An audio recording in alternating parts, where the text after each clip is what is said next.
দেখো বন্ধুরা, আমি রেডি হয়ে গেছি। এখন যাব মার্কেটে। আর আমার বরের এখনো রেডি হওয়া কমপ্লিটই হয়নি। আমার বর অলরেডি দুবার জামা চেঞ্জ করে ফেললো। আর আমি দেখো এই টপটা পরেছি, যেটা তোমাদের দাদাভাই আমাকে ভ্যালেন্টাইন্স ডেতে গিফট করেছিল। আমি প্যান্টটাও পরেছি, যে জিন্সটা আমাকে দিয়েছিল। আর আমার বরকে যে জামাটা আমি দিয়েছিলাম ওটা আমার বর পরেছে। কেমন লাগছে আমাদেরকে? আমাকে কেমন লাগছে এই টপটা পরে? আর দেখো জিন্সটাও পরেছি, যে জিন্সটা আমাকে কিনে দিয়েছিল সেটাও পরেছি। আর দেখো হাতগুলো এখনো ঢিলে, এটা সেলাই করা হয়নি, সাইডগুলো সেলাই। আমাকে বললো আজকে পরে বেরোতে। আরেকটা যেটা ছিল টপটা, আর যে দুটো টপ ছিল ওইটা হচ্ছে এই প্যান্টের সাথে ম্যাচ করতো না, মানে ওটাও তো ডিপ কালার, মানে এগুলো এটাও ডিপ, বাট এটার সাথে একটু কন্ট্রাস্ট হয়ে গেছে বলে এই জন্য এটাই পরলাম। তো এগুলো পরে সেলাই করতে হবে, বর বলেছে বলে কথা, তাই রেডি করে নিলাম। কেমন লাগছে আমাকে? তারপর রেডি হয়ে তিন মূর্তি বেরিয়ে পড়লাম। আমি, তোমাদের দাদাভাই আর বোন যে থাকে, বোনকে বললাম ও একা একা কেন থাকবে, আমি বললাম যে চলো যদি ফ্রি আছো, পড়াশোনা যদি এখন না করছো তাহলে চলো একটু ঘুরে আসি। তো ও বললো হ্যাঁ ঠিক আছে, কোনো অসুবিধা নেই। তারপরে আমরা রাস্তাতে আস্তে আস্তে একটু দাঁড়িয়ে পড়লাম একটু ফুচকা খাবো বলে। অনেকদিন ধরে তো ফুচকা খাবো বলে বেরোই, কিন্তু ফুচকা খাওয়া হয় না, কিছু না কিছু কাজে ব্যস্ত হয়েছে। এখন ফুচকা খাওয়ার জন্য কত দূর থেকে এখানে এসেছি সেটাই বলছিলাম। ফুচকা খাওয়ার জন্য এই যে লাইন দিয়ে দাঁড়িয়ে পড়েছি, প্রচুর লাইন। এটাই আমার সব থেকে বাজে লাগে, খাওয়ার দোকানে লাইন দিয়ে খেতে হলে না আমার অসহ্য লাগে। তো এই যে দেখো ঢং করছে আমার বরটা এখানে দাঁড়িয়ে দাঁড়িয়ে। আর এটাই বলছিলাম যে আমরা দুজনেই দুজনের ভ্যালেন্টাইন্স ডে গিফটগুলো পরেই নিয়েছি। মোটামুটি অনেকক্ষণ লাইনে দাঁড়ানোর পর, মশার কামড় খাওয়ার পর, শরীরের থেকে রক্তগুলো ব্যয় করার পর ফাইনালি ফুচকা পাওয়া যাচ্ছে। এই যে সবে হাতটা বাড়িয়েছি, এই মুখে নিলাম। এতদিন খাইনি, ভাবলাম যে একটু মন ভরে তৃপ্তি করে খাবো, কিন্তু এত ফালতু বানিয়েছিল। এর আগে এই দোকানটায় খেয়েছি, কিন্তু এত জঘন্য ফুচকা কোনোদিনই খাইনি। তো সেই জন্য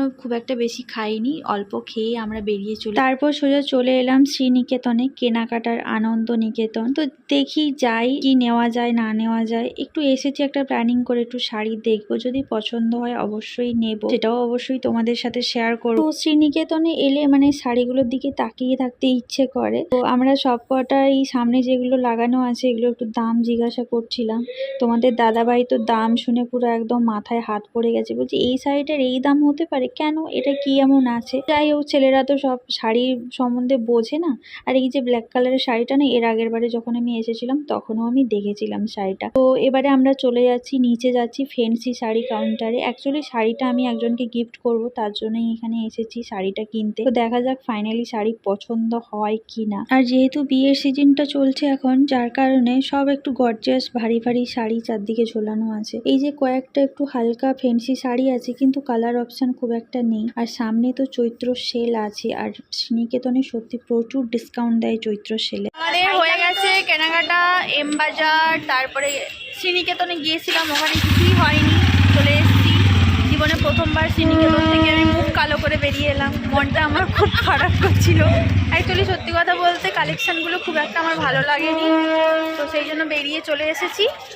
আর এম বাজার থেকেও নিলাম, ঘুরু ঘুরু করলাম, এবারে বাড়ি যাব।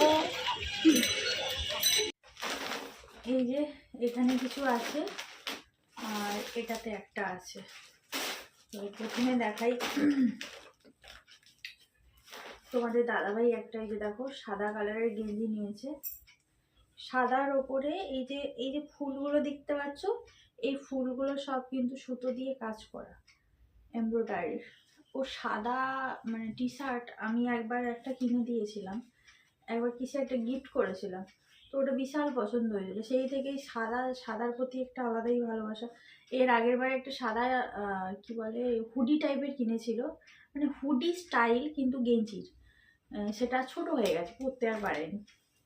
তো সেই জন্য এই সাদাটা দেখে নিল। আর এই যে হাফ সোয়েট শার্টগুলো হয় না, হাফের মানে হাফ হাতার আর একটু ওভার সাইজের হয়, তো সেইটা একটা নিয়েছে। আমাকে জিজ্ঞাসা করছে এটা একটা নেবো, দেখো তোমার পছন্দ হয়েছে, যদি তোমার ভালো লাগবে পরলে নিতে পারো। তাহলে তখন আমি বললাম যে এটা কিন্তু একটু ঢিলা ঢালা হয়, এগুলো কিন্তু ফিটিংস হয় না, এগুলো ওভার সাইজের পরে সবাই। তারপরে যেটা হচ্ছে পাতলা টাইপের একটা জ্যাকেট হয় না, যেগুলো পরে গাড়ি চালানো হয়, মানে গাড়ি চালানোর জন্য যেগুলো লাগে, ওই তোমার রেনকোটের টাইপ, কিন্তু রেনকোট নয়, জ্যাকেটের মতো। তো এগুলো দুটো কিনেছি, একটা তোমাদের দাদাভাইয়ের জন্য আর একটা হচ্ছে শঙ্করের জন্য, মানে আমার নন্দাইয়ের জন্য। একই রকম দুটো একই রকম নিতে চাইছিলাম। এই সাইজটা একটু ছোট সাইজ শঙ্করের জন্য, এই সাইজের আবার বড়, মানে এইটার আবার বড় সাইজ আসছে না তোমাদের দাদাভাই, তো সেই জন্য এটা শঙ্করের জন্য নেওয়া হয়েছে। এই যে পুরোটা মানে এটা কি বলতো, এগুলো না মানে বাইক যারা চালায় তো এগুলো জামার উপরে এগুলো পরে থাকলে হাওয়া বিশাল গাড় করে। আর এটা নিয়েছি তোমাদের দাদাভাই, এটার আবার কি হয়েছে ছোট সাইজ নেই, এটা সব বড় সাইজ, না হলে দুটো একই রকমই নেওয়া হতো। তো এই জন্য তোমাদের দাদাভাই এটা নিয়েছে আর ওটা শঙ্করের জন্য নিয়েছে। একই, শুধু জাস্ট এটার উপরে এই প্রিন্টটা করা আছে, ওটার উপরে প্রিন্ট নেই, ওটা ব্লু কালার, এটা ব্ল্যাক কালার। আর যেটা হচ্ছে এই দুটো পাঞ্জাবি নেওয়া হয়েছে, এই যে দেখো একই কালারের দুটো পাঞ্জাবি। তো পাঞ্জাবির সব স্টক শেষ হয়ে গেছে, তো এই দুটো পাঞ্জাবি নিয়েছি, একটা আমার দেওরের আর একটা শঙ্করের জন্য। তো আমার তরফ থেকে এগুলো গিফট। আমার দেওরকে বলে এসেছিলাম, ও অন্নপ্রাশনের সময় পরেছিল ওর দাদার পাঞ্জাবিটা, তো পছন্দ হয়েছিল। তো আমি বলেছিলাম যে এখন তো বাজার কলকাতা ডিসকাউন্ট চলছে, তো আমি গেলে কিনে রাখবো দুটো। তো ভাইয়ের জন্য যখন কিনতে গেলাম দেখলাম ওই টাইপেরগুলো বেরিয়ে গেছে, তো এই টাইপেরগুলো এসছে।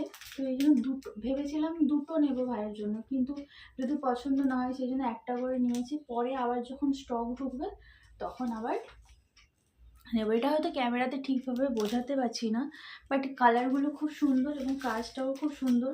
আশা করি দুজনকে পরলেও ভালো লাগবে, একই সাইজ একই কালার একই সব কিছু। আর এটা হচ্ছে আমাদের সোনা মায়ের জন্য, আমি ওই একটা শাড়ি ওর জন্য কিনে নিয়ে গেছিলাম। দুর্ভাগ্যের কথা কি বলবো, শাড়িটা না ছোট হয়ে গেছে, মানে সব থেকে বড় সাইজটা নিয়ে গেছি, এত লম্বা হয়ে যাচ্ছে মেয়েটা। মানে কিছুদিন না পুজোর সময় দেখে এসেছিলাম, তারপরে এই গেলাম তাতেই এসে এত লম্বা হয়ে গেছে। তো সেই জন্য সেই রকম টাইপের এই যে একটা ড্রেস কিনেছি। এটা যদি কোনো কারণে বড়ও হয়ে যায়, এটা গাউন হিসাবেও পরতে পারবে। এই যে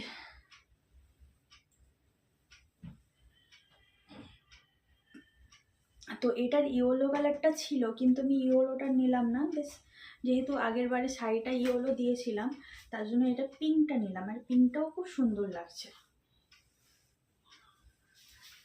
দেখো এই যে কেমন লাগছে এটা জানিও কিন্তু। হ্যাঁ, তো এই টুকটাকি কেনাকাটা করতে গিয়েছিলাম কালকে, আর তোমাদের সাথে শেয়ার করা হয়নি, তাই ভাবলাম যে এগুলো একটু তোমাদের সাথে শেয়ার করে দিই। আর সব থেকে যেটা ইম্পর্টেন্ট সেটা হচ্ছে মশা মারার এই ব্যাট। এগুলো একটা যাবে আমার বাড়িতে আর একটা যাবে কাকুর বাড়ি, মানে কাকিমাদের বাড়ি। একটা নিয়ে গেছিলাম, ওটা সোনালি বাচ্চাটার জন্য নিয়ে গেছে, তো সেই জন্য বাড়িতে একটা দিতে হবে আর একটা কাকিমাদেরকে দিতে হবে। প্রচুর মশা, আর এই ব্যাটগুলো বিশ্বাস করো কি ভালো কাজ করে কি বলবো। আমরা এর আগে অনেকগুলো ইউজ করেছি, মানে বেশি দিন টেকে না, কিন্তু এই ব্যাটগুলো মানে এই কোম্পানির ব্যাটটা খুব ভালো টেকছে, তো সেই জন্য বাড়িতে পাঠাবো। তো এই ছিল ছোটোখাটো একটু কেনাকাটা। তো চলো আজকের মধ্যে সবাইকে tata, bye bye, good night, সবাই ভালো থাকো সুস্থ থাকো, দেখা হচ্ছে পরের দিন নতুন আবার একটা ব্লগের সাথে।